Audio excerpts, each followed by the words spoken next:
Let's get right into this topic, guys. So, shout out to Jake Shields and Myron Gaines, man. So we're talking about, Andrew Tate and Tristan. They came to Florida. Ron DeSantis, the clown, tried to hit him with, he tried to get him investigated, put him back in jail, because he's a clown.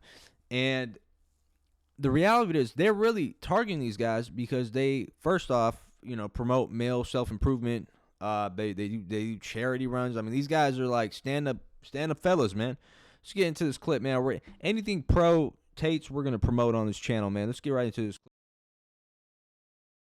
clip. Them, like, how cool was that? They finally got the fuck out of Romania. Yeah, no, I'm happy for them. Now that they're free and they're here, I've known about it for a few weeks now that they were coming. I talked to Trace a couple weeks. I know the details. He said, "Oh, I think I might be getting out of Romania." And then I saw that. I didn't overask details because I didn't know what he was known or not. But so I'm happy, man, because we had been talking about it, them coming to Florida, and they're going to be free soon. So I'm glad it's sooner than I expected.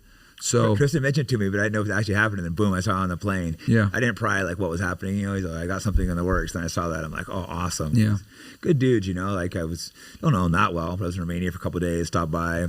Yeah, did some drinking with Tristan. Can drink, man. Yeah, dude, he's let's crazy. See who can drink more, dude. Yeah. I can drink a lot, and he smoked me. Yeah, he's fucking crazy, man. But yeah, no.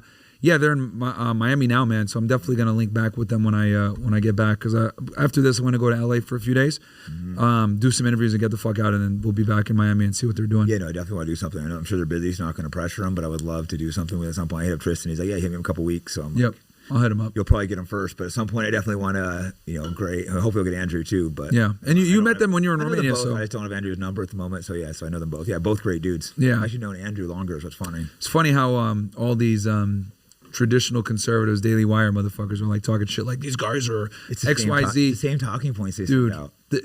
I think they fear his influence, man, because the thing is that like he's inspiring the youth, and like a lot of these people are kind of like realizing like these trad cons like they're just cucked, man. Like no one wants to be like Ben Shapiro. No, you know what I mean? He's a smart guy, but like, do people want to be like him? Like, no. Look up, I want to look at this guy. Girls all over him, and the whole sex trap thing. Give me a break. Give me around. There's just girls throwing themselves at him constantly. They're not raping any girls. Girls just throwing themselves at these guys. Like, and they've been rich and famous for a while. A lot of people don't know that too, because like they've been celebrities in Romania since like 2010, dude. Like they've had money out there. Yeah, they've had money and everything there since forever. So So the girls in Romania, like, they know who they are. They're like local celebs. They got American girls flying over constantly. They have just girls after them nonstop. Anyone that thinks otherwise is a complete moron. Yeah, this whole... They don't understand, what women want, what they don't. And yeah, they have flaws. Of course they have flaws. They've done things they don't agree with, said things they don't agree with. But overall, they're good people. And here's something a lot of people don't realize. My friend over there runs these, when I came over, he runs these charities that gives money to or helps with Palestinian refugees and children that have no homes and stuff like that. They gave him Tristan. I think it was both of them. I think their money shared together. Gave him $200,000. Nice for charity. Yeah, they donated a lot. They didn't even mention that. That was a good chunk of money. I was kind of surprised. I know they always say they give to charity, but it was just kind of like they've been, dude. It's funny. Ever since I've known Andrew, they've been donating money for years, bro. They just never talk about it publicly. $200K just gave this guy like it was fucking. Until these charges came out, they never really talked about any of their charity. They donate to dog shelters. They donate to hungry people in Romania. They donate for churches being built. A lot of churches have been built in their name. So obviously they don't disclose that stuff, but they've been giving charity for dude, literally fucking 10 plus years. No, that really showed me that, people would sometimes think someone's a bad guy, but you watch someone's deeds, not their words, because they exaggerate, say some ridiculous things, but the clothes they care for and take $200,000 like it's nothing. There are lots of charities. That's just one charity. Yep. And hand it to help out, children that are orphans. Yep. They've donated. These are the millions things that actually matter, Millions upon millions. Check, make sure, okay, it's a legit charity. It really helps. And okay, no problem. That's a good chunk of money. Most people aren't just taking that. And there's multiple charities, to a guy he doesn't know.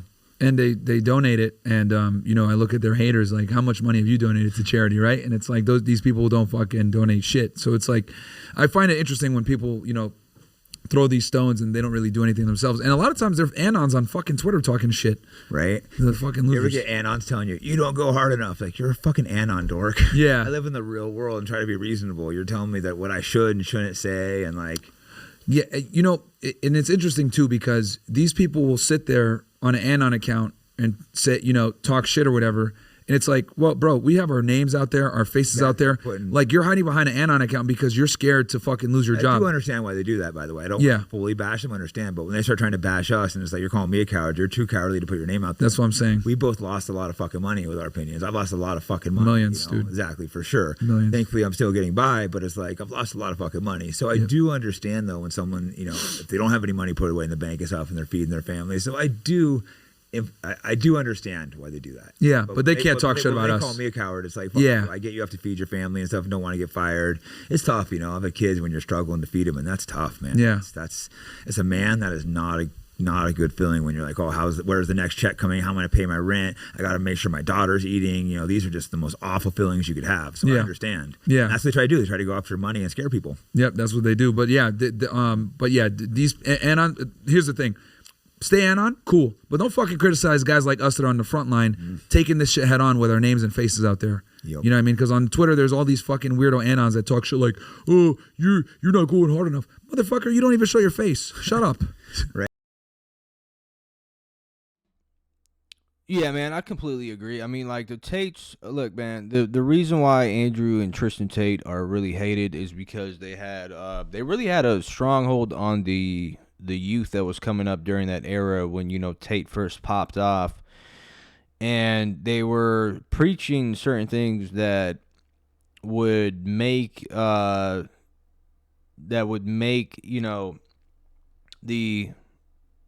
consumer market, drop dead, man. I'm talking about from pornography all the way to OnlyFans. Like, these people are like the people you got to think about. Like, people are making millions upon billions. None of these, cheap thoughts are making any type of money, right? There's only like 1% of them. The rest of them are just like making $200 a month. But the people running the strings, are making millions upon billions of dollars off of simping, the simp economy, right? Dudes at home buying OnlyFans subscriptions, viewing pornography endlessly. So they were getting these young guys hooked on this shit. And, it was a point where I would say the peak was maybe 2017, 2018, where dudes were just consuming that shit like crazy. Dating apps, et cetera, et cetera, et cetera. And then these guys came in with the Manosphere and the Red Pill movement. They're like, hey, let me show you how this really goes down. Like, you're sitting at home beating your meat to endless videos of pornography, and you're trying to figure out like why you can't attract a chick, because a lot of these dudes were having trouble. There's a lot of these incels, and we know the statistics, especially in the West. They were like pushing it on the kids in the West, and the Tates come out. They're like, yo, this is how you're supposed to, this is where we got to where we got, and look at the success that we have, and this is the blueprint. So he's giving these guys the blueprint, and people were waking up like in mass numbers. Even me, I was watching this shit. I'm like, God damn it!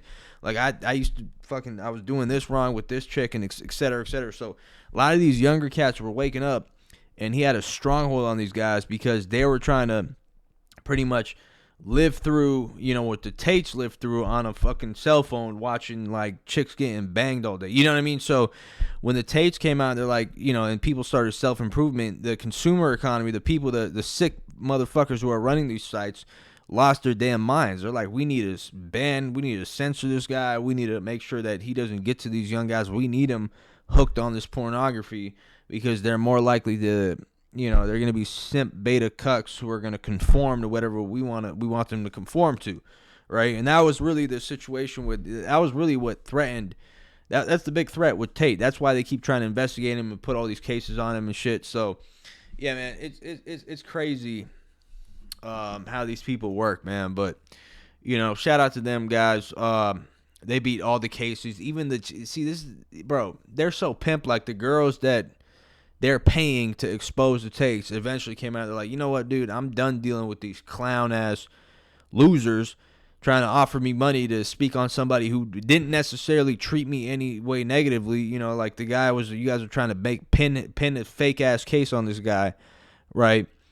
And all those chicks backed out. They're like, you know what, we're not even dealing with this shit. It's a bunch of these weird cucks, especially the trad cons like Ron DeSantis in the back plotting on these guys, man. So shout out to Myron and Jake Shields, man. I definitely shout out to them, bro. for exposing this shit, you know, because it's ridiculous.